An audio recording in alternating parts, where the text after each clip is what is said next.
And for more sports news, we're joined by NTD's Dave Martin. Dave, we've got some NBA and some Super Bowl news, but let's start in the Olympics as prolific American skier Lindsey Vonn announced she has a completely ruptured ACL today.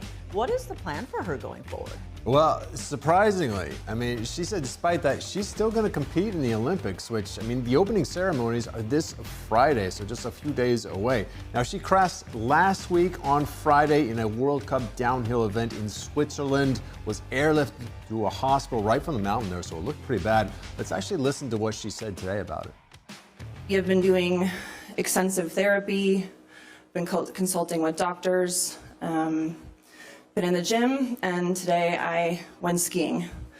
And considering how my knee feels, it feels stable, I feel strong. My knee is not swollen, and with the help of a knee brace, I am confident that I can compete on Sunday.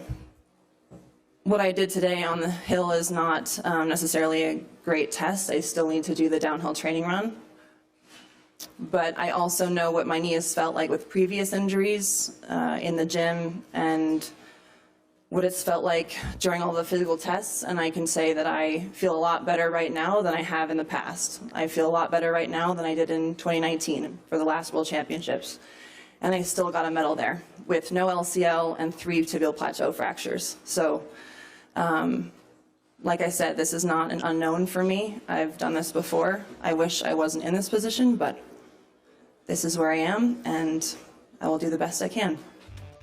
Yeah, it's pretty amazing. She also said she has a bone bruise along with that. So somehow, though, I guess she's feeling better than she actually has in previous years. As long as the swelling's down. She said the swelling is down too. So, like she said, her first event is going to be Sunday in the women's downhill event. Yeah, Lindsey Vonn, she's pretty tough. She's had that comeback. She had a 6-year retirement. She came back a year ago. She's 41 years old right now. So pretty much what she's doing now is pretty amazing. She's got that titanium implant, by the way, in her right knee. It was the left knee that she ruptured the ACL. So, gosh, well, best of luck to her. Best of luck to her. Shifting gears to the NBA, though, ESPN is reporting that the Memphis Grizzlies are trading 2-time All-Star Jaren Jackson Jr. to the Utah Jazz in a multiplayer trade. Yeah, Jaren Jackson Jr. here, the big name in this trade. He was the NBA's Defensive Player of the Year in 2023. He's a 6'10" shot blocking center, really, who's also a threat from the outside on offense. Now, the Jazz had to give up a couple of recent first-round picks. Walter Clayton Jr., who they took just a few months ago, plus Taylor Hendricks, who was their first-round pick in 2023, plus 3 future first-round picks in order to get him. Now, Jackson is signed through 2030 at just over $200 million. Now, neither team has confirmed the trade. Neither team is actually in playoff contention right now either. So this is definitely a move more for the future, it looks like.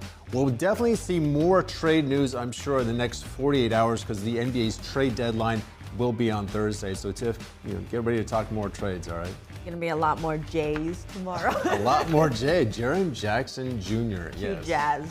To the Jazz. I didn't realize that. All right, well, now that you're warmed up, we'll have some more. All right, more alliteration. Moving to college football news, though. The executive director of the playoff committee announced there will be no playoff games on New Year's Eve for the upcoming season. Did he give a reason why? Well, this upcoming year, New Year's Eve is on a Thursday night. Now, the NFL has already claimed Thursday night, so they're going to have a game on. The prepared statement they had, doesn't actually say that that's the actual reason that they're moving off of New Year's Eve this time, but ESPN says that's what they were told. And ESPN is their exclusive TV partner, so I'm sure they have some knowledge on this. And even though these are the playoffs, the NFL is still usually a bigger draw on TV. So instead of the quarterfinal games on New Year's Eve, they'll have one the day before, that's the Fiesta Bowl on December 30th, a Wednesday, and then 3 on New Year's Day, that's a Friday. There'll be the Cotton Bowl, the Peach Bowl, and the Rose Bowl. But in 2027, we will have the college football playoffs back on New Year's Eve. I know that's important to me. I don't know about you, but I think it's very important. It's kind of a tradition now. I'll mark a future calendar. Yeah, a smiley face from me for that. Well, speaking of the NFL, looking there, the big game is just 5 days away. We've already shown a couple of sneak peeks of some of the ads this year. Do we have more? Of course we do. Now, unlike yesterday's, we had the polar bear one. This one has a couple of celebrities in it. discussing how football verbiage is used to sell food. It's actually kind of clever. I'm sure you'll recognize at least one of the actors here. So let's take a look. I mean, it's all so obvious. Pancake blocks, hash marks. Oh, I could eat that every morning and twice on Sunday. The whole sports a diner menu. I know it, Double P. Hey, check this out. Barry Sanders, right? Played for Detroit for 10 years. What color was his jersey?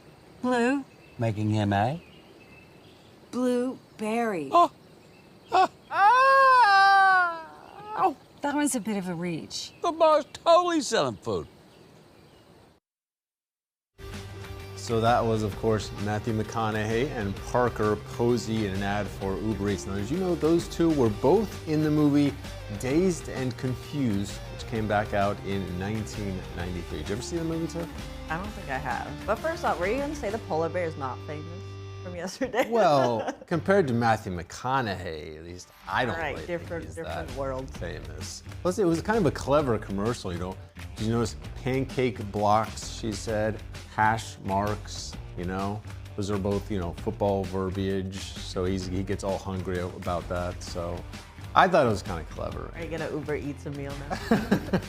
I'll get some blueberries so I can be like Barry Sanders, too. No, I'm not going to. But it was very clever.